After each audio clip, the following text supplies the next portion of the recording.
राम और हनुमान अब डराने के प्रतीक बन गए। मर्यादा पुरुषोत्तम राम अब रणोद्धत राम के रूप में तब्दील हो गए हैं पिछले 2 दशक से, और अब तो राम राज्य ही है। दया निधान हनुमान कार के पीछे देखिए तो उनका जो पूरा स्केच बना है वो डराने वाला लगता है। तो क्या राम और हनुमान अब डराने के प्रतीक बन गए? क्या उत्तर प्रदेश में 1 महीना से ज्यादा हो गया सरकार बने, एक ही शहर में परिवार के 5 लोगों की हत्या हो जाती। अभी जितेंद्र सिंह ने एमओएस मिनिस्टर ऑफ स्टेट ने पार्लियामेंट में एक एससी एसटी ओबीसी को लेकर एक डेटा उन्होंने दिया कि हजारों की संख्या में एससी एसटी ओबीसी का बैकलॉग खाली। क्या ये बैकलॉग हनुमान और अजान से पूरा होगा? क्या है मामला उत्तर प्रदेश में? लॉ एंड ऑर्डर की क्या स्थिति है? और क्या बुलडोजर एक सभ्य समाज का प्रतीक है? क्या प्रशासन न्यायपालिका की भूमिका में भी है? क्या हो रहा है उत्तर प्रदेश में, रामराज में? इस पूरे तमाम मुद्दे पे बात करने के लिए इस खास मुलाकात में वरिष्ठ पत्रकार जेपी सिंह साहब हमारे साथ मौजूद है। बहुत लंबे अंतराल के बाद आए हैं। स्वागत है सर आपका अम्बेडकर नामा में। कैसे हैं सर आप? ठीक है सर। तो वहां सुने हैं बाबू साहब बहुत खुश हैं, आपको तो कोई ऑफर नहीं आया। हम लोगों का नाम तो हमेशा रेबेल में जुड़ा रहता है। प्रशासन के पास भी जो अनुकूल पत्रकार हैं उनका नाम रहता है और जो प्रतिकूल पत्रकार हैं उनका नाम रहता है। तो मेरा तो हमेशा से प्रतिकूल पत्रकार में ही नाम रहा। इसलिए ऑफर देने के पहले ऑफर देने वाले में कितना गुदा है ये भी निर्भर करता है कि वो हमको ऑफर दे सकता है कि नहीं, क्योंकि हमारे बारे में पूरे इलाहाबाद में मशहूर है। आप भी पता कर सकते हैं। यहाँ के राजनीतिज्ञ कहते हैं कि सारे पत्रकार मैनेज हो सकते हैं, जेपी सिंह नहीं। इसीलिए ये सवाल मैंने पूछा। चलिए आप ही के सर शहर से शुरू करते हैं। क्या हुआ है सर? पूरा खबर पढ़ा कि एक ही घर में हत्याएं हुई हैं। क्या हुआ, क्या मामला है सर? देखिए सर, 8 दिन के अंदर 2 बार 5 लोग मारे गए हैं इलाहाबाद। अभी जो 5 मारे गए हैं वो एक यादव परिवार है और निम्न वर्गीय भी ही कह सकते हैं। मतलब कोई बहुत ज्यादा जैसे समृद्ध यादव परिवार नहीं है, तो गरीब परिवार है। अब उसमें उसकी बीवी, बहू, लड़की, पिता, खुद 5 आदमी मारे गए हैं। इसके पहले आपके 15 अप्रैल को एक तिवारी परिवार है। वो तिवारी परिवार में तिवारी जी ने क्या किया कि 4 लोगों की हत्या करके और अपने आत्महत्या कर लिया। और एक प्रेस नोट वहां से पुलिस ने बाद में बरामद किया कि साहब वो जो है उनके ससुराल वाले प्रताड़ित कर रहे थे। फिर पता चला यादव जी अपनी साली के साथ उनका अवैध संबंध था। फिर बाद में बहुत दबाव पड़ने पर साली का विवाह किया। फिर साली विधवा हो गई तो फिर लाके रखा। यही सब उनका ससुराल से विवाद था। सवाल यह है कि उन्होंने आत्महत्या किया और आत्महत्या के लिए अपने ससुराल वालों को जिम्मेदार ठहराया। तो जो 4 लोगों की हत्या उन्होंने की उसको आप उस आत्महत्या से कैसे जस्टिफाई कर सकते हैं? और लिखने के लिए ससुराल वालों को लिख दिया और पुलिस ने भी ससुराल वालों को पकड़ के जो लोग नामजद थे उनको बंद कर दिया और अपने कर्तव्य की तीसरी कर ली। इसका सवाल जवाब देने वाला कोई नहीं है कि अगर कोई आत्महत्या करने के पहले 4 हत्याएं, 5 हत्याएं, 3 हत्याएं करता है तो उसको आत्महत्या की आड़ में कैसे जस्टिफाई कर सकता है?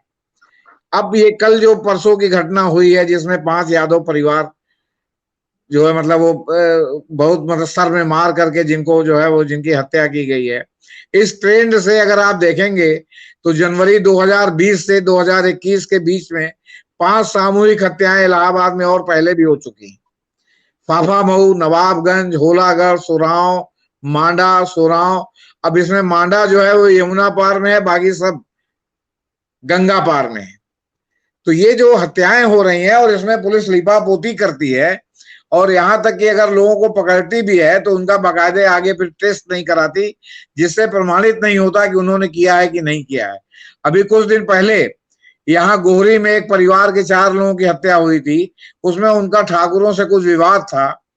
उसमें वो जो उनको पुलिस ने पकड़ करके बंद कर दिया। और बाद में जब उनकी जो है सब लोकेशन और सब ट्रेस होने लगी और सब सारी बातें होने लगी तो पता चला कि उनको जो है वो क्या कहते हैं, कहीं उनका नामो निशान नहीं था। उनको अंत में इनको छोड़ना पड़ा, उसमें केस ऐसे ही पड़ा हुआ है। इसी तरह जो है आपके क्या कहते हैं, मतलब इतनी जो है वो जो भी घटनाएं हो रही हैं उसमें पुलिस लीपापोती में लग जा रही है। क्यों? कि उसको किसी भी प्रकार फर्जी मुकदमे को खोल देना है, भले उसमें सजा हो ना हो, वो आदमी हो ना हो, लेकिन इससे ही होता है कि पुलिस ने गुड वर्क कर दिया साहब, पुलिस ने पर्दाफाश कर दिया। अब इस बार तो उत्तर प्रदेश सरकार ने जो है वो क्या कहते हैं, शिवपाल यादव पहुंच गए वहां, शिवपाल यादव पहुंच गए, बहन जी ने निंदा की, अखिलेश यादव ने निंदा की, उनकी भी टीम आने वाली है। शिवपाल ने पहुंच करके जो पूरे उत्तर प्रदेश में कानून और व्यवस्था पर सवाल उठा दिया, तो तुरंत जो है लखनऊ सक्रिय हुआ और उसने एसटीएफ बना दिया है। 7 एसटीएफ की टीमें बनाई गई हैं इसका पर्दाफाश करने के लिए, और आपका प्रयागराज की पुलिस से इसका जो है वो जांच पड़ताल हाथ में ले ली गई। अब आप सोचिए कि एक हफ्ते में 5 मर्डर, दोनों भी जो है 2 घटनाएं, और दोनों जो है वो गंगा पार में। एसएसपी साहब ने अब तक 50 दरोगाओं को कर्तव्य में लापरवाही पर जो है निलंबित कर रखा है। वो रोज वो ट्रांसफर है पोस्टिंग करते हैं। अब ये जहां पर ये घटना हुई है उस थाना क्षेत्र के दरोगा की इन्होंने जो है पोस्टिंग कर दी है तो सुइया थाना क्षेत्र में। और जब भोर में 5 बजे पर, और दूसरे की पोस्टिंग नहीं की वहां, जब 5 बजे भोर में पता चला कि साहब थरवई थाना क्षेत्र में इस तरह की 5 सामूहिक हत्या हो गई, तो तुरंत उस दरोगा को मैसेज गया कि अभी आप सुइया मत ज्वाइन कीजिए, आप वापस आइए थरवई। वो उसको वापस थरवई बुलाया और उससे कहा कि भाई जो मतलब सीन क्रिएट न होने पाए तो उसकी जो शव वगैरह है उनको मतलब टाइमली वहां से हटा के पोस्टमार्टम उसमें भेजो। बॉडी भी नहीं दी गई, कहा गया सीधे जो है घाट पर आइए या घाट पर अंतिम संस्कार कीजिए। और उसके बाद जब एसटीएफ को मामला चला गया तो दरोगा जी को फिर कहा गया कि आप जाइए जो है वो क्या कहते हैं तरसुइया ज्वाइन कीजिए, और यहाँ आज जो है किसी और की पोस्टिंग हुई है, रात में किसी और की पोस्टिंग हुई। तो ये तो इलाहाबाद की कानून व्यवस्था की स्थिति है। एसएसपी साहब सबको ट्रांसफर ही करते हैं। दूसरी बात, एक ट्रेंड चल गया है, इंस्पेक्टर रैंक का थाना है, वहां उप निरीक्षक सब इंस्पेक्टर थानेदार की पोस्टिंग हो रही है। इंस्पेक्टर लोग जो है वो या तो लाइन में सड़ रहे हैं या उनसे सुपरवाइजरी टाइप की कुछ ड्यूटी कराई जा रही है, उनको जो है डायरेक्ट चार्ज नहीं दिया जा रहा है। क्या कानून व्यवस्था सही होगी आप बताइए? इसका कोई संज्ञान लेने वाला नहीं है, इसका कोई संज्ञान लेने वाला नहीं है कि भाई जो है वो क्या कहते हैं, इंस्पेक्टर रैंक का थाना है तो सब इंस्पेक्टर की को थानेदार क्यों बनाया जाता? ये इलाहाबाद ही नहीं है, पूरे प्रदेश में ये अराजकता चल रही है। पूरे प्रदेश में मतलब समझिए भयानक अराजकता चल रही है। ये हत्याएं तो एक नमूना है, कहाँ है जो अपराध रुका हुआ है। और आपने अपराध को मतलब का सरलीकरण करने के लिए जो रोड रेज होता है ना, कि जैसे सड़क पर एक्सीडेंट हुआ और वहां लोगों ने गुस्साई भीड़ ने जो है एक्सीडेंट करने वाले को मार डाला, या मान ली कोई आदमी किसी पर गोली चला के भाग रहा, उसको लोगों ने दौड़ा के पकड़ लिया और इतना मारा गया तो मर गया, या जो है वो आपका क्या कहते हैं चला गया, उसको अस्पताल जाते जाते अस्पताल में मर गया। आप ये सोचिए, आमिर अजमल कसाब को जिंदा पकड़ा गया था और इतनी उसने हत्याएं की थी, इसके बाद भी जो कानून और व्यवस्था की स्थिति, जो मतलब कानून और व्यवस्था की संवैधानिक स्थिति है, उसके तहत बाकायदे उसका इलाज कराया गया, उसको जेल में रखा गया, उस पर मुकदमा चला, ताकि जो है पूरे दुनिया को ये कहने का मौका न मिले कि भारत में कानून का राज नहीं है। कानून से उस पर मुकदमा चला करके और तब उसको सजा हुई। इंदिरा गांधी के हत्यारों पर उनको चोट लगी थी, सतवंत सिंह को, और जो है उसको जो है बाकायदे इलाज कराया गया। इलाज कराने के बाद जो है उसके ऊपर मुकदमा चला, मुकदमे में एक छूट भी गए एक सज्जन। तो कहने का मतलब है कि मुकदमा चलाया गया। इसी तरह आपका जो है वो गिलानी साहब छूट गए थे, दिल्ली यूनिवर्सिटी के प्रोफेसर थे आपके, जिनको इन्होंने फंसा दिया था उसमें बम ब्लास्ट में, तो मुकदमा चलाया था ना। ये तो नहीं था कि फौरी तौर पर उनको जो है वो क्या कहते हैं चौराहे पर गोली मार दी थी। तो कानून और व्यवस्था में हर चीज का प्रावधान है कि आप कानून और व्यवस्था में मान लीजिए किसी ने अपराध किया, आप उसको पकड़िए, पकड़ने के बाद उसका जो घर गिराया आपने, और आप ये कहते हैं कि साहब ये अवैध था, तो 30 साल से वैध कैसे था, 50 साल से वैध कैसे था, 25 साल से वैध कैसे था? तब आप क्या कर रहे थे? तब आपकी व्यवस्था क्या कर रही थी? व्यवस्था तो व्यवस्था है ना। सरकार में चुनाव से लोग बदलते हैं, प्रशासनिक मशीनरी तो वही रहती है। तो सवाल इस बात का है कि जो काम आप मान लीजिएगा जहां गुईपुरी में ही जाके आप कह रहे थे आप 30 साल से कब्जा था, तो 30 साल तक आप क्या कर रहे थे? 8 साल से तो आप ही की सरकार है दिल्ली में, आप ही की पुलिस है दिल्ली में, आप ही का एमसीडी है दिल्ली में, तो 8 साल से क्या कर रहे थे? तो कहने का मतलब यह है कि आप इस सस्ती लोकप्रियता के लिए आप बुलडोजर चलवा देंगे, आपका आपके पास कानूनी सबूत नहीं है कि आप जो है या आपकी पुलिस इतनी अक्षम है कि वो जिसको पकड़ती है उसके खिलाफ जो है अदालत में मुकदमा सिद्ध नहीं कर पाती। वो लोग 15-15 साल, 12-12 साल, यहां तक कि एनआईए के कोर्ट से छूट जाते हैं। वो एनआईए जो बहुत सुपर स्पेशलिस्ट आपकी एजेंसी है, पता चला कि आपने उनको आतंकवाद में किसी को बंद किया और 15 साल बाद वो छूट गया कि साहब इसके ऊपर आतंकवाद का कोई चार्ज प्रमाणित नहीं होता, और आप एनआईए पर कार्रवाई नहीं करते, एनआईए के लोगों को जिन्होंने झूठा उसको फंसाया, और जो बेचारा छूटता है वो सोचता है कि यार अब इनके ऊपर हम क्या मुकदमा करें, मुकदमा करेंगे तो और वो किसी और मामले में फंसा देंगे, वो पहले से ही बहुत प्रताड़ित होता है। तो आप उत्तर प्रदेश में कानून व्यवस्था बुलडोजर से ठीक करेंगे? आप बताइए, रोड रेज होता है, रोड रेज में मान लीजिए किसी ने एक्सीडेंट किया या किसी कोई मार के भागा, तो क्या मार के भागने का जो है वो क्या कहते हैं घटनाएं बंद हो गई आपके बुलडोजर चलाने से? या वही लोगों ने जो है मौके पर न्याय कर दिया, उसको मार डाला, तो क्या अपराध खत्म हो गया? अपराध की एक कानूनी प्रक्रिया है, आप उसको जो है कानूनी प्रक्रिया को सुधारिए, आप अपनी इन्वेस्टिगेशन को सुधारिए, आप जो है वो प्रशिक्षित आपके क्या कहते हैं क्राइम इन्वेस्टिगेटर को रखिए। सुप्रीम कोर्ट ने प्रकाश सिंह मामले में कई साल पहले कहा कि आप साहब क्राइम ब्रांच इन्वेस्टिगेशन का अलग कीजिए और लॉ एंड ऑर्डर का अलग कीजिए, आपने दोनों को मिला रखा है। क्यों? क्योंकि आप उसका मिसयूज करते हैं। आप जो है अपराधियों को जो राजनेता प्रश्रय देते हैं, तो अगर दोनों अलग अलग रहेगा तो प्रश्रय कैसे देंगे? तो उनको सूट करता है। नतीजा है कि वो बुलडोजर चलाते हैं, बुलडोजर चलाने को सेखी बगाड़ते हैं, साहब हमने बुलडोजर चला दिया। अच्छा, फिर आपका जो नगर निगम, नगर पालिका या जो आपके विकास प्राधिकरण है, उसमें भी झोल है। विकास प्राधिकरण मान लीजिए प्रयागराज विकास प्राधिकरण है, आपने कोई मकान आपका बनवा रहे हैं तो मकान का नक्शा पास करने में दुनिया भर की नौटंकी, दुनिया भर के पैसे की खोरी, और अगर आपका उसमें जो है कुछ आपने नक्शे से डेविएट किया, जो कि आमतौर पर नक्शे के अनुसार जो है मकान बन ही नहीं सकता, कुछ ना कुछ उसमें डेविएशन होता है, उस डेविएशन में आपने कागज में चालान करके अपने पास रख लिया। अब 30 साल बाद उस कागज को आपने निकाला, साहब हमने 30 साल पहले चालान किया था, तो आपने 30 साल तक उस चालान में क्या कार्रवाई की थी? आपने उस 30 साल में उस चालान के आधार पर अगले को कब अपने यहां सम्मन करके बुलाया था, अगले पर आपने क्या दंड लगाया था, अगले पर आपने क्या समन शुल्क लगाया था, कंपाउंडिंग चार्ज, फिर उसने जमा किया कि नहीं, फिर अगले पर आपने क्या कहा था कि इतना पोर्शन आप तोड़ दीजिए, इतना आपका अवैध है। सवाल इस बात का है कि 30 साल बाद आपको अचानक नींद खुलती है सरकार के मतलब इशारे पर, किसको प्रताड़ित करना है तो आप बुलडोजर लेके पहुंच जाते हैं तोड़ने के लिए। कितनी मुश्किल से जो है एक गरीब आदमी अपना आशियाना बनाता है, और उस आशियाने को तोड़ने में आपको जो है मतलब मिनटों सेकंडों का देर नहीं लगता। फिर सुप्रीम कोर्ट ने झुग्गी झोपड़ी वालों से लेकर तमाम लोगों के लिए ओल्गा टेलिस मामले में दिशा निर्देश जारी कर रखा है, जिसके आधार पर बाद में कानून भी बना है कि भाई जो पटरी पर रेहड़ी वाले जो गरीब लोग हैं इनको आप हटाते हैं, इनकी झोपड़ी हटाते हैं, तो इनको रिहायशी जगह दीजिए। अभी आप दिल्ली को ही लीजिए, दिल्ली में फरीदाबाद के जंगल में जो लोग कब्जा किए थे उनको सुप्रीम कोर्ट ने हटवाया कि नहीं हटवाया? और सुप्रीम कोर्ट ने हटवाया तो सुप्रीम कोर्ट ने उनको कहा कि इनको वैकल्पिक रूप से जो है आप जगह दीजिए कहीं जो है मतलब जहां ये अपना सर छुपा सकें। अभी आपके दिल्ली में जो रेलवे लाइन के किनारे जो जमे हुए थे लोग, उनको सुप्रीम कोर्ट ने हटवाया तो उनको कहा कि इनको आप वैकल्पिक जगह दीजिए जहां जाकर के ये बसें। दिल्ली में तमाम कॉलोनी आपकी रेगुलराइज हो गई। अब सवाल इस बात का है कि हर जगह आप बुलडोजर अपनी कमियों को छिपाने के लिए, अपने कानून व्यवस्था के असफलता को आप जो है बुलडोजर से ढहा करके छिपाने के लिए साहब बुलडोजर से ढहा दिया। सवाल इस बात का है कि उस अपराधी को सजा दिला पाए आपकी नहीं। मैं आपसे पूछना चाहता हूं कि इनसे पूछा जाना चाहिए कि उत्तर प्रदेश में आप मुख्तार अंसारी को आप सजा दिला पाए आज तक कि नहीं?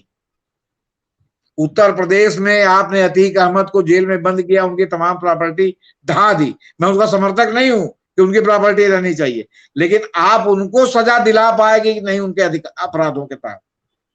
आप बुलडोजर से ढहा करके लोगों में ये दिखाना चाहते हैं कि हम जो है उनके खिलाफ कार्रवाई कर रहे हैं, लेकिन क्या ये कानून सम्मत है?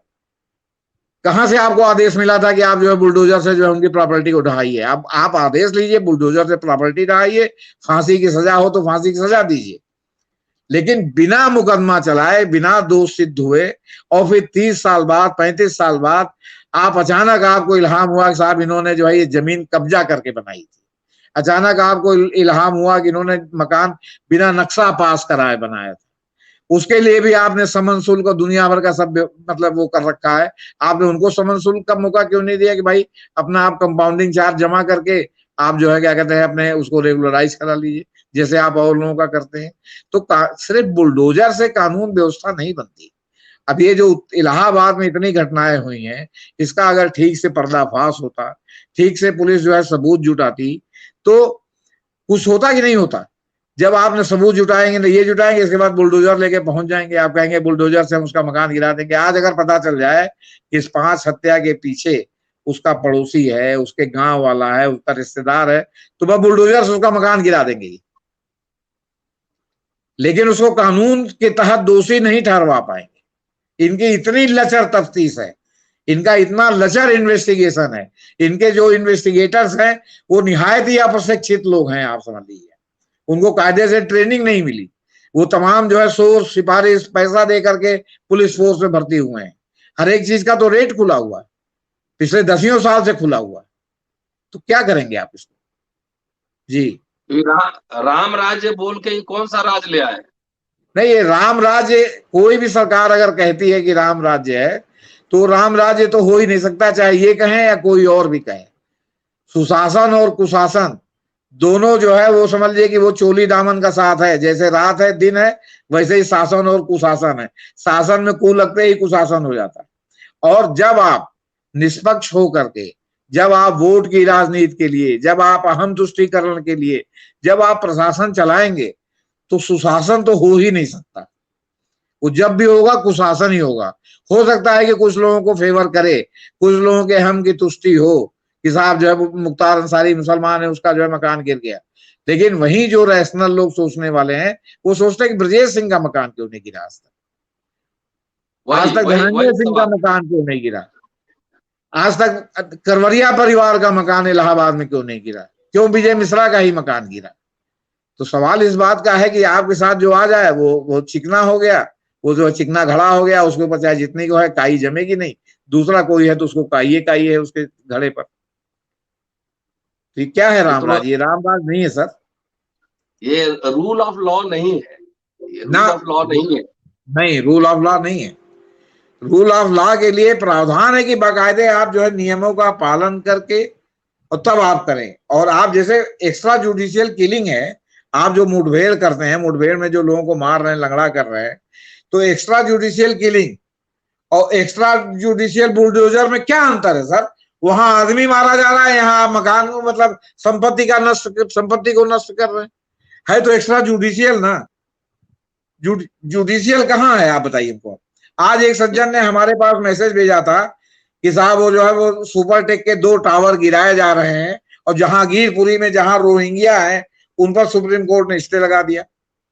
तो मैंने उनको ही जवाब भेजा कि सुपरटेक जो है वो एक बिल्डर द्वारा उत्तर प्रदेश अर्बन बिल्डिंग कानून के तहत बनाया गया जो है अवैध निर्माण है, जिसका जो है नक्शा नहीं पास हुआ, जिसमें तमाम और कानूनों का उल्लंघन हुआ। उसको सुप्रीम कोर्ट ने इतनी लंबी सुनवाई के बाद उसके ध्वस्तीकरण का आदेश दिया है।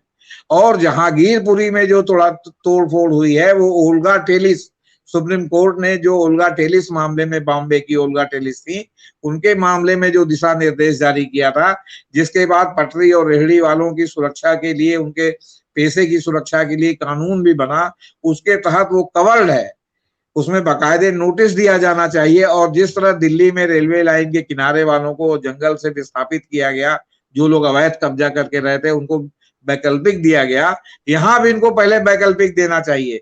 फिर यहाँ नोटिस, एक बार नोटिस देंगे 15 दिन की, फिर नोटिस देंगे, इन सब चीजों का कोई पालन नहीं हुआ। आपने 30 साल पहले नोटिस दिया, 30 साल से सो रहे थे, 15 साल पहले नोटिस दिया, 15 साल से आप सो रहे थे।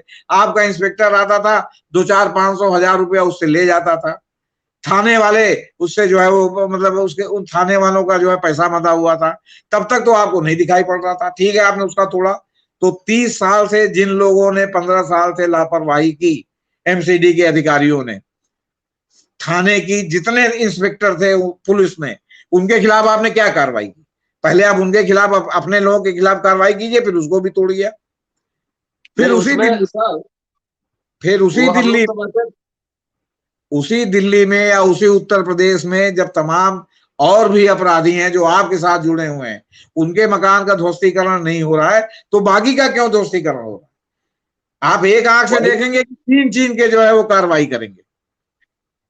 वही जी सवाल है कि पहले पहले हम लोग समझते थे कि जो बुलडोजर जो है वो जी फ्यूल से चलता है, डीजल से चलता है। अब जात धर्म और विचारधारा देख के चल रहा है।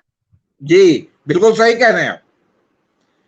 अब जो है जाति देख के चल रहा है, धर्म देख के चल रहा है, विचारधारा देख के चल रहा है। आप ये बताइए, बिना मुकदमा चलाए एनआईए ने तमाम लोगों को भीमा कोरेगांव मामले में जेल में बंद कर रखा है।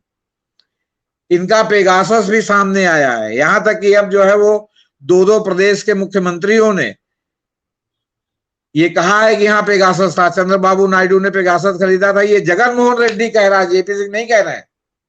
जगन मोहन रेड्डी ने वहां के एक पुलिस अधिकारी को सस्पेंड कर दिया, टॉप पुलिस अधिकारी को। हालांकि सुप्रीम कोर्ट ने भी कल ही परसों उसको बहाल किया है, उसका सस्पेंशन रिवोक कर दिया है। आपके ममता बनर्जी कह रही हैं कि जो है वो हमको पेगासस खरीदने की 5 करोड़ में पेशकश हुई थी, हमने नहीं खरीदा। तो बीजेपी के मुख्यमंत्रियों ने खरीदा है कि नहीं, ये सवाल है कि नहीं है? ये सवाल है कि नहीं कि बीजेपी के मुख्यमंत्रियों ने खरीदा है। पता चला कि अभी लेटेस्ट 3 दिन पहले जो है कुछ दिन पहले वाशिंगटन पोस्ट ने खबर दी कि इंग्लैंड में पूरे मंत्रियों का, पूरे सरकार के तंत्र का जो है पेगासस से जो है बाकायदे जासूसी कराई गई। आपके फ्रांस में इसकी जांच हो रही है। तो अब आप ये बताइए, जब भारत में मुख्यमंत्रियों को ऑफर किया गया था कि आप खरीदो, और चंद्रबाबू नायडू ने खरीदा था और ममता बनर्जी ने मना किया था, ऐसे आरोप है, मैं नहीं कह रहा हूं। लेकिन सवाल इस बात का है कि जब उन्होंने खरीदा था तो देवेंद्र फडणवीस ने खरीदी थी कि नहीं खरीदी थी? ये सवाल है कि नहीं है? गुजरात के मुख्यमंत्री ने खरीदा था कि नहीं खरीदा था? ये सवाल है कि नहीं है? आखिर कैसे उनको इल्हाम हो जा रहा है कि विपक्ष क्या रणनीति बना रहा है अगर पेगासस जो है बीच में नहीं है?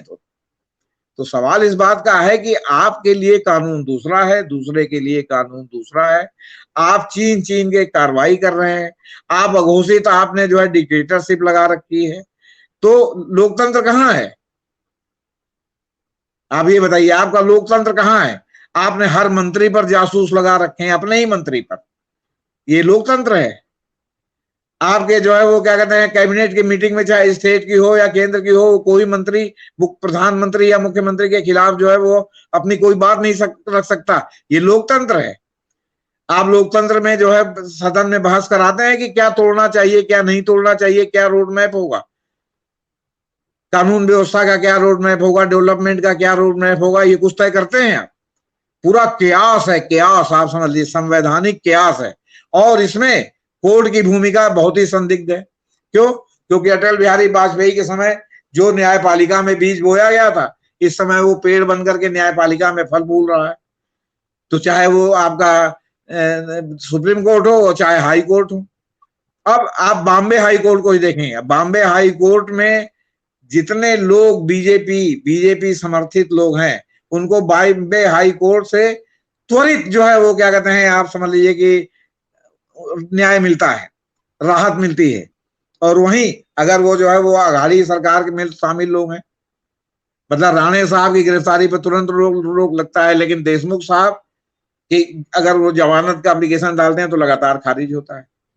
नवाब मलिक पर जो 30 साल पहले, 40 साल पहले का ईडी का मुकदमा चल रहा है, उसको सुप्रीम कोर्ट ने सुनने से इनकार कर दिया। और जो है आपके क्या कहते हैं, रिपब्लिक टीवी के जो है अर्णव गोस्वामी है, तो उसको रात में 12 बजे भी सुन करके उनको स्टे मिल रहा है। क्या है ये सब? ये लोगों को दिखाई नहीं देता क्या? ये बताइए आप। सर आप बताइए, अभी बुलडोजर पर जो सुप्रीम कोर्ट में हुआ, तो सुप्रीम कोर्ट की चूंकि उन्होंने अवमानना कर दी कि इनके आदेश के भी 2 घंटे बाद तक बुलडोजर चलाते रहे वो दिल्ली में, तो उस पर जो है उन्होंने नाराजगी व्यक्त की, जो दूसरी पीठ में गया मामला, नागेश्वर राव और गवई साहब की पीठ में। लेकिन उसमें उन्होंने पूरे देश में बुलडोजर पर रोक नहीं लगाई। वो ये तो लगा सकते थे ना कि नियम कानून का पालन करने के बाद ही आप बुलडोजर चलाएं। ये एक लाइन में कौन सा जो है वो किसको राहत दे रहे थे, ये बताइए आप। ये कानून व्यवस्था और संविधान की बात थी या ये कानून व्यवस्था संविधान की बात नहीं थी? तो उन्होंने कहा नहीं ये दिल्ली के लिए है, बाकी जगह के लिए नहीं। तो बाकी जगह के लिए भी आप कहते कि जो भी आप तोड़ें वो आप जो है अगर बुलडोजर चलाएं, बुलडोजर अवैध निर्माण के लिए जरूरी है, लेकिन वो नियम कानून से चलाएं, बाकायदे नोटिस देके चलाएं, बाकी ओल्गा टेलिस के मामले में जो सुप्रीम कोर्ट ने निर्देश दिया उसके तहत चलाएं। तो ये आपने नहीं कहा। तो आपने कहीं ना कहीं संदेश दिया ना कि हम जहां वीरपुरी के लिए है बाकी। अच्छा, जब कपिल सिब्बल ने जब ये मामले की सुनवाई खत्म हो गई तो बाद में उन्होंने कहा कि साहब बाकी जगह के लिए आप नहीं कह रहे, बाकी जगह तो बुलडोजर चल ही रहे। तो उन्होंने कहा तो क्या आप समझते हैं कि हमारे इस आदेश के बाद अब बुलडोजर चलेंगे? ये कौन सी बात हुई? चला दे कोई तो आप क्या कर लेंगे? जब आपने कोई स्पष्ट आदेश नहीं दिया तो क्या कंटेम्प्ट होगा उनके ऊपर? तो छीन छीन के आप न्याय देंगे? आप सुप्रीम कोर्ट हैं, आपको पूरा देश देख रहा है, तो आप कम से कम ऐसा तो कीजिए कि क्या कहते हैं, मतलब लोगों को लगे कि हाँ न्याय हो रहा है। आपके हमारे चीफ जस्टिस साहब कहते हैं कि लोग त्वरित न्याय चाहते हैं। तो क्या लोग 30 साल 50 साल बाद वाला न्याय चाहते हैं? त्वरित न्याय की तो अवधारणा है ना कि आदमी को न्याय तुरंत मिलेगा तो अपने हाथ में कानून नहीं लेगा, और न्याय नहीं मिलेगा तो अपने हाथ में कानून हाथ में ले लेगा। अब ये भाई चीफ जस्टिस साहब से कौन कहे, मैं तो बहुत अदना सा पत्रकार हूं। सर जी एक फिलोसफिकल क्वेश्चन, अब राम को माने ना माने, हनुमान को माने या ना माने, एक समय था जब हम लोग बच्चे थे तो गांव में रामलीला होती थी, तो राम और हनुमान का पूरा जो प्रेजेंटेशन होता था एक लोकोपकारी जो है व्यक्तित्व के रूप में होता था। ये एक जन कल्याण वाले राजा और उनके सेवक। अचानक राम जो है रणोद्यत राम बन गए हैं। वो जो रण में तीर कमान लिए हर जगह पोस्टर लगता है, किसको डराने के लिए? अब रावण तो है नहीं। हनुमान का जो पूरा देखते हैं कार के पीछे लगा रहता है नारंगी कलर का, डराने वाला रहता है। तो आखिर ये क्या दर्शन में परिवर्तन है और किसको डराया जा रहा है? उसी का ये सब जो चल रहा है, बुलडोजर से लेकर तमाम जो लॉ एंड ऑर्डर को धत्ता बताया जा रहा है, क्या उसी जो फिलोसफिकल चेंज आ रहे हैं उसी का आउटकम है? देखिए, इसमें थोड़ा सा हम आपके नरेशन से डिफर कर रहे हैं। ठीक है, ये कोई फिलॉसफी का चेंज नहीं है।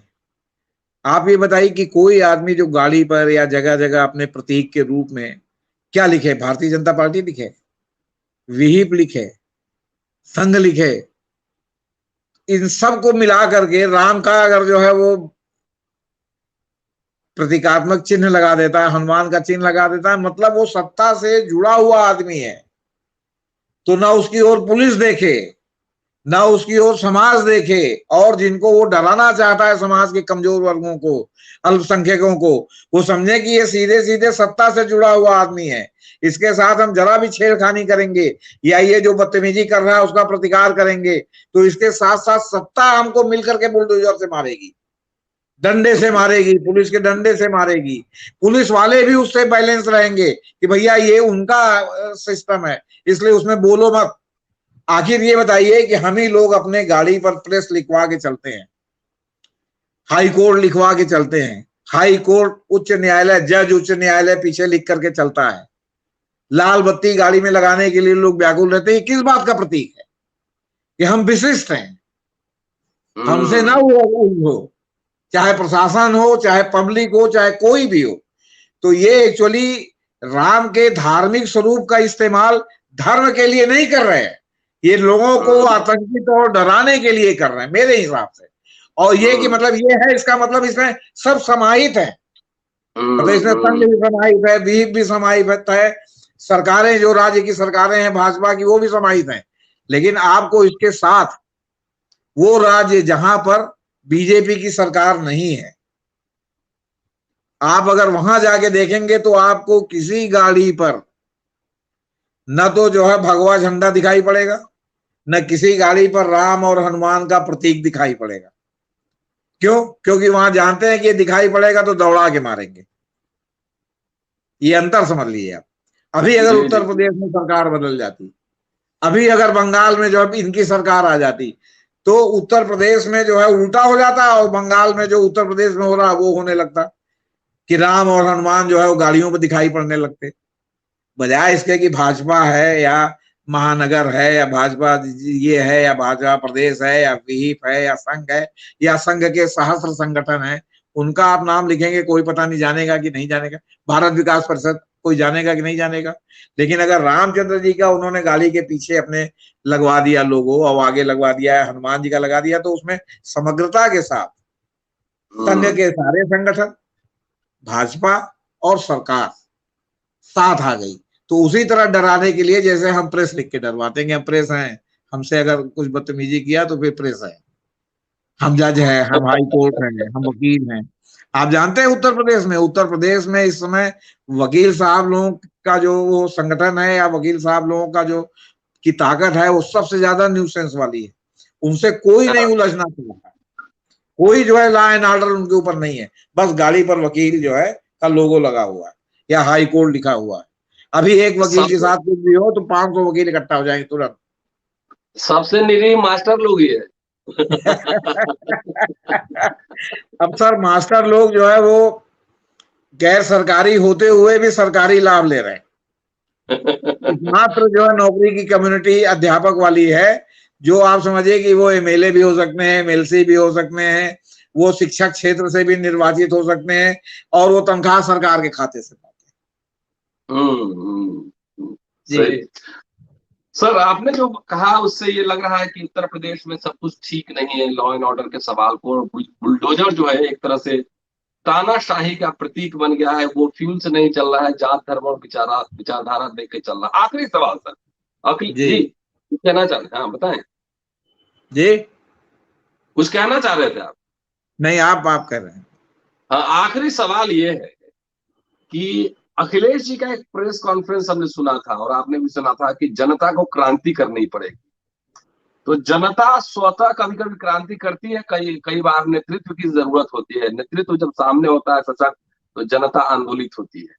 कुछ क्रांति करने का माहौल सपा की ओर से, अखिलेश जी की ओर से कुछ लग रहा है, दिख रहा है? देखिए सर, क्रांति कौन करेगा? जी। अभी जब आपका चुनाव हुआ तो चुनाव में चाहे बाई हुक एंड चाहे बाई क्रुक, चाहे ईमानदारी से या बेईमानी से, बहुमत की सरकार उनकी बन गई। फिर जो समाज में सबसे दबंग और मुखर तबका है, सवर्ण जिनको कहा जाता है, वो उनके साथ हैं। कौन क्रांति करेगा? नहीं, आंदोलन तो संविधान देता है अधिकार की। लोहिया कहते थे कि सड़कें सुनसान होगी अधिकार है ना, तो तो उसके संसद लिए आवारा हो नेताजी जाएगा। को उसके लिए नेताजी को बाहर निकलना पड़ेगा ना। अंतःपुर में बैठ के या ट्विटर की राजनीति करके तो जो है वो हो नहीं सकता। उसके लिए तो आगे आगे सड़क पर आपको विरोध प्रदर्शन में शामिल होना पड़ेगा। उसके लिए तो आपको पुलिस का डंडा खाने के लिए तैयार होना पड़ेगा कि सर भी फूट सकता है, पैर भी टूट सकता है, जो कि पुलिस आमतौर पर टारगेट करके जो है बहुत पहले से करती रही है। हम लोगों ने जॉर्ज फर्नांडिस से, रवि राय से लेके देखा है कि समाजवादी किस तरह जो है वो क्या कहते हैं सड़क पर उतर करके और जो है इंदिरा गांधी की पुलिस से मार खाते रहे। इंदिरा गांधी रायबरेली में आई थी, इलाहाबाद यूनिवर्सिटी के लड़के गए थे जो है उनको जो है काला झंडा दिखाने। यहाँ के प्रेसिडेंट थे जो है आपके क्या कहते हैं, उनको इतना जो है वहां पर मारा कि आप समझिए कि उनकी पसली की हड्डी टूट गई। आज तक वो पसली की हड्डी जुड़ी नहीं है। तो कौन मार खाने के लिए तैयार है? अखिलेश तो पिताजी की विरासत संभालने के लिए चले आए, उन्होंने सड़क पर संघर्ष कहाँ किया है? क्रांति की जरूरत है तो सड़क पर कौन उतरेगा? कौन से मुद्दे लेके उतरेगा? आप ये बताइए हमको आप। और दूसरी बात ये कि एक बिहेवियर क्लास होता है। बिहेवियर क्लास का मतलब है कि मान लीजिए कि अगर आज की डेट में योगी जी मुख्यमंत्री हैं और ठाकुर साहब लोग सड़क पर उतर करके या मतलब जबरियन बदतमीजी करने लगे, तो ये योगी जी तो नहीं कहा करने के लिए, लेकिन अगर वो करते हैं तो उनको बिहेवियर कौन सिखाएगा कि आप जो है वो आपकी सरकार है तो आप जो है जरा सा मिष्ट भाषी बन के रहिए, आप बदतमीजी मत करिए। तो अगर यादव जी हैं तो यादवी आतंक से भी जो है वो इनको जो है वोट कम मिला है। आप बता रहे जहां इन्होंने सड़क पर लोगों ने यादवों को देखा, बाकी सब लोग एकजुट हो गए वोट देने में। ये भी रिपोर्ट है उत्तर प्रदेश की। तो सवाल इस बात का है कि जो यादवी मतलब अहंकार या जो यादवी गुंडई है उसको जो है बिहेवियर क्लास कौन सिखाएगा? बिहेवियर उनको कौन सिखाएगा कि जो है आप अगर सरकार में आना चाहते हैं तो आपको इस तरह बिहेव करना पड़ेगा, आपको इस तरह लोगों के साथ मिल करके चलना पड़ेगा। ये कौन सिखाएगा? ये सभी कम्युनिटी के लिए लागू है जो भी सत्ता में आना चाहती है, कि अगर आने के बाद वो जो है अगर ज्यादती करती है, और इस आड़ में ज्यादती करती, साहब हमारे साथ हजारों साल से ज्यादती हुई है, तो उसको फिर जो है वो बाकी लोग एकजुट हो जाते हैं, क्योंकि आपके साथ ज्यादती हुई है तो बाकी लोगों के साथ अगर आप ज्यादती करने लगते हैं और उसमें सारे लोगों को समेट लेते हैं, तो जब सारे लोगों को समेट लेते हैं तो सारे आपके खिलाफ मिल जाएंगे, तो फिर आप कहां से बहुमत के शासन में सर्वाइव करेंगे। तो इसलिए ये जो लोग भी राजनेता हैं सिर्फ उकसाना जानते हैं कि उकसान है अपनी कम्युनिटी को कि हम लोग साथ बहुत अन्याय हो रहा है, और उसके बाद अगर उसके बाद सत्ता में आते हैं तो ये उनकी जिम्मेदारी बनती है कि वो अपने लोगों को ये बात भी समझाएं या ये बात भी सिखाएं कि बिहेवियर वाइज दूसरे को नाराज मत करो। जाहिर जाहिर ये नहीं है कि सवर्णी जो है वो अवर्ण पर जो है वो क्या कहते हैं बदतमीजी कर रहे हैं, अवर्ण भी अवर्ण पर बदतमीजी कर रहे हैं। जी जी अपना अपना पॉकेट है, जहां पर वो हावी है तो वहां वो बाकी लोग उनकी रियाया हो गए, बाकी वहां वो ब्राह्मण हो गए या ठाकुर हो गए, आप समझ लीजिए। ये सभी कम्युनिटी में एकदम बराबर से लागू है, आपसे बता। किसी भी सामाजिक विज्ञान वाले को बुला के आप किसी दिन पूछिए कि ये जो क्लास कैरेक्टर है कि जैसे सत्ता में आते हैं तो वो जो है वो कुर्सी की क्लास बन जाते हैं, और उसके बाद उसी तरह की जाति करते हैं जैसे और लोग करते हैं, कोई कैसे बर्दाश्त करेगा, आप बताइए। और फिर इसमें आपके लोगों को मिला करके, लोगों का समूह बना करके आप नहीं चलेंगे तो कैसे जो है मतलब आप राजनीति में सर्वाइव करेंगे। क्रांति करें, लेकिन उसके लिए सड़क पर उतरना पड़ेगा ना, उसके लिए आपको अपने कैडर को सड़क पर उतारना पड़ेगा ना, और फिर जो समस्याएं हैं उससे आम आदमी को जोड़ना पड़ेगा ना। पहले जब समाजवादी पार्टी में लोहिया जी जीवित थे, या लोहिया जी के बाद भी बहुत दिनों तक जॉर्ज फर्नांडीज वगैरह जब नेता थे, मधुलिमय नेता थे, मधु दंडवते नेता थे, तो कोई आंदोलन चलता था तो प्रयागराज में इलाके इलाके में नुक्कड़ सभाएं 10 दिन 15 दिन होती थी। उसमें इनके बड़े से बड़े नेता, सांसद, एमएलए, मेयर, ये लोग जाकर के अपनी बात लोगों को रखते थे। और तब जो इलाहाबाद बंद होता था या बनारस बंद होता था या कानपुर बंद होता था, 100% होता था, लोग सड़क पर उतर आते थे। अब इसका अभाव हो गया है। आप एक दिन करेंगे जेल भरो आंदोलन, आपके कैडर जाएंगे, अपना नाम लिखाएंगे, जेल भरो आंदोलन हो गया। आपने जनता को कनेक्ट कहां किया? क्रांति के लिए आपको जनता को कनेक्ट करना पड़ेगा ना, जाहिर। तो जब तक आप जनता को कनेक्ट नहीं करेंगे तब तक कैसे क्रांति होगी, आप हमको बताइए। बिहार में जब नक्सलवादी मूवमेंट चला था और ये सब दुनिया भर का जो कई कांड हुए थे, उसके पहले रियाया ने बड़े लोगों की कहा कि हम भूखे मर जाएंगे, हम आपकी जमीन जोतेंगे नहीं, बोएंगे नहीं, आपके दरवाजे पर नौकरी नहीं करेंगे। मेरी जानकारी के अनुसार है कि कितने बाबू साहब, कितने भूमिहार, कितने और लोगों की जो है सैकड़ों सैकड़ों बीघे जमीन कई कई साल पड़ती रही, क्योंकि उनके घर के लोगों को जोतने बोने की आदत खत्म हो गई थी। वो तो फिर ट्रैक्टर जब आने लगा तब ट्रैक्टर से जोतने लगे लोग खुद है जाकर के, और ये सब करने लगे। फिर तमाम और उपकरण आ गए हैं जो खेत काटने में भी काम आते हैं, वरना खेत काटने के लिए आदमी नहीं मिलता था। तो सवाल इस बात का है कि जो सर्वहारा है वो अपना जो अधिकार है और जो अपना जो कर सकता है उसको अगर करने से हिचकेगा, वो अगर सुविधा की जिंदगी जिएगा, क्रांति कैसे होगी सर? और फिर नेता को तो बाहर निकलना ही पड़ेगा उसके लिए। नेताजी नहीं निकलेंगे तो क्रांति नहीं हो सकती। जी शुक्रिया सर, और बहुत दिन बाद आपने विस्तार से सारी बातें बताई, और लगातार हम लोग जुड़े रहेंगे। दोस्तों, जेपी सिंह साहब है, बेबाक, निडर, बेझिझक बोलते हैं। पूरा वीडियो देखते रहिए और शेयर करते रहिए। लगातार विभिन्न मुद्दों पर इनके लेख छपते रहते हैं। जब जब नया कोई लेख आएगा तब तक उस मुद्दे पर सिंह साहब से चर्चा की जाएगी। शुक्रिया की वॉचिंग एंड शेयरिंग। अम्बेडकर नामा आपसे फिर मुलाकात होती है जल्द। जी नमस्कार।